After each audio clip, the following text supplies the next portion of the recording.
आदर्श शिक्षण समिति Barmer online class में आप सभी का हार्दिक अभिनंदन, हार्दिक स्वागत। कक्षा 10वीं की विषय हिंदी समास बिंदु का वीडियो क्रमांक 2। पूर्व में हमने वीडियो क्रमांक 1 में समास की परिभाषा और उसके 2 भेदों के बारे में जाना था। हम शेष भेदों के बारे में पढ़ेंगे। हमने पूर्व में जाना था कि समास के 6 भेद होते हैं: अव्ययी भाव, तत्पुरुष, द्वंद्व, बहुब्रीहि, द्विगु और कर्मधारय, जिसमें हमने पूर्व के वीडियो में अव्ययी भाव समास की परिभाषा और उसके उदाहरणों को समझा था तथा तत्पुरुष समास की परिभाषा और उसके उदाहरणों को समझा था। आज हम अब पढ़ेंगे द्वंद्व समास, बहुब्रीहि समास, द्विगु समास और कर्मधारय समास। तीसरे क्रमांक पर आज हम पढ़ने जा रहे हैं द्वंद्व समास।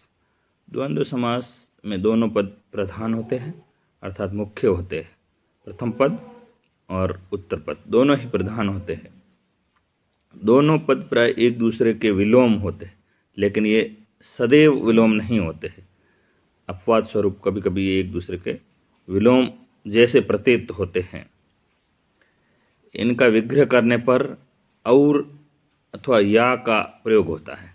अधिकांशतः और का प्रयोग होता है, लेकिन कभी कभी अनुमान लगाना होता है तो उसमें या का भी प्रयोग होता है। जैसे लाल पीला, तो वैसे कहेंगे लाल और पीला, लेकिन कहीं कोई अनुमान लगाना है कि वो कैसा था, तो उसमें लाल या पीला का प्रयोग भी हो सकता है।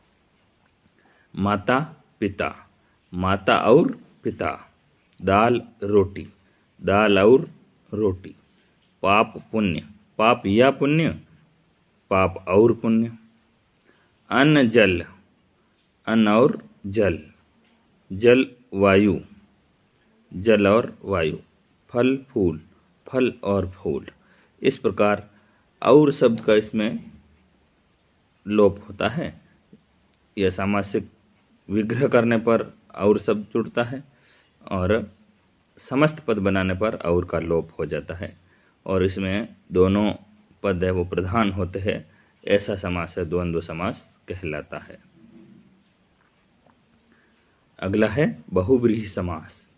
बहुब्रीहि समास में कोई भी पद प्रमुख या प्रधान नहीं होता है। इसमें प्रयुक्त पदों के सामान्य अर्थ की अपेक्षा अन्य या विशेष अर्थ की प्रधानता रहती है, वो अर्थ प्रकट होता है। इसका विग्रह करने पर वाला है, जो, जिसका, जिसकी, जिसके, वह आदि शब्द आते हैं। जैसे गजानन, गज का आनन है जिसका, वह अर्थात श्री गणेश। त्रिनेत्र, 3 नेत्र है जिसके, वह अर्थात भगवान शिव। चतुर्भुज, 4 भुजाएं हैं जिसकी, वह अर्थात भगवान विष्णु। षडानन, षट अर्थात 6 आनन है जिसके, वह कार्तिकेय। दशानन, 10 आनन है जिसके, अर्थात 10 सिरों वाला जो है वो है रावण। इस प्रकार हम इनका विशेष अर्थ निकालते हैं। कोई तीसरा अर्थ निकलता है, उसे बहुब्रीहि समास कहते हैं। और इसमें ध्यान रखने योग्य बात है कि इसमें कोई भी पद प्रधान नहीं होता है। सामान्य अर्थ की प्रधानता की बजाय जो मुख्य या अन्य अर्थ होता है वो प्रमुख रूप से आता है। इसका ध्यान रखना है हमें सदैव, तो हम बहुब्रीहि समास की पहचान अच्छी तरह से कर पाएंगे। अगला है द्विगु समास। द्विगु समास में प्राय पूर्व पद यानी पहला पद होता है वह संख्यावाची होता है। कभी कभी पर पद अर्थात दूसरा पद भी संख्यावाचक देखा जा सकता है। तो प्रथम पद संख्यावाची होना और समस्त पद है वो या दूसरा पद जो कहते हैं वो समूह का बोध कराता हो, तो वहां पर द्विगु समास का प्रयोग होता है। इसमें अन्य अर्थ नहीं, जैसा कि बहुब्रीहि समास में देखा गया, इसका विग्रह करने पर समूह या समाहार शब्द प्रयुक्त होता है। जैसे दो राह, दो राहों का समाहार। पक्ष द्व, दो पक्षों का समूह। संपादक द्व, दो संपादकों का समूह। त्रिभुज, तीन भुजाओं का समाहार।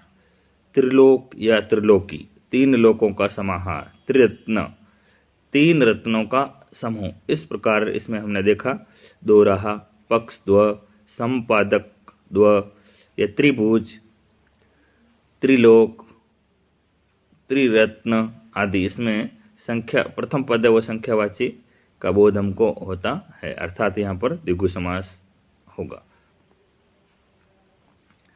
अगला और अंतिम है कर्मधारय समास। कर्मधारय समास में एक पद विशेषण होता है तो दूसरा पद है वो विशेष्य होता है। इसमें कहीं कहीं उपमेय, उपमान का संबंध भी होता है तथा विग्रह करने पर रूपी शब्द का प्रयोग होता है।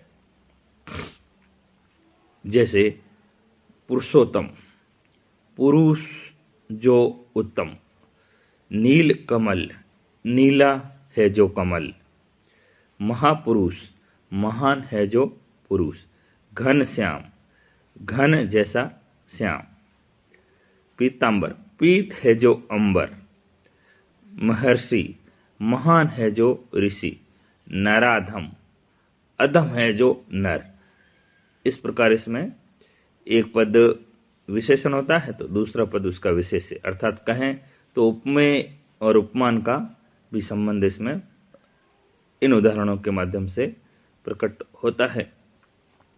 और ऐसी स्थिति में कर्मधारय समास का प्रयोग होता है। इस प्रकार हमने अभी 6 समास, उनके परिभाषा और उनके उदाहरणों को समझा है। और बोर्ड परीक्षा में सामान्य रूप से समास की परिभाषा या उसके भेदों के नाम या फिर जो समस्त पद है तो उसमें से समास कौन सा है या भेद कौन सा है, इसकी पहचान हमको करनी होती है।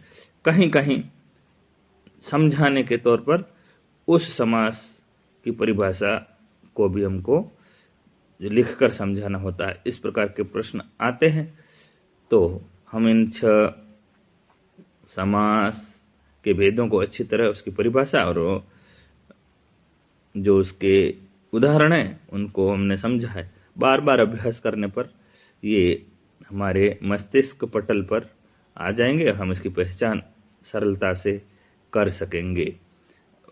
बार बार अभ्यास करने पर इसके जो कभी कभी थोड़ा संदेह उत्पन्न करते हैं तो वो इसके 6 बिंदु के ही हम यदि परिभाषा को समझ लेंगे तो हमको विशेष प्रकार की कोई कठिनाई नहीं होंगी और नहीं हम उस उलझन में फंसेंगे।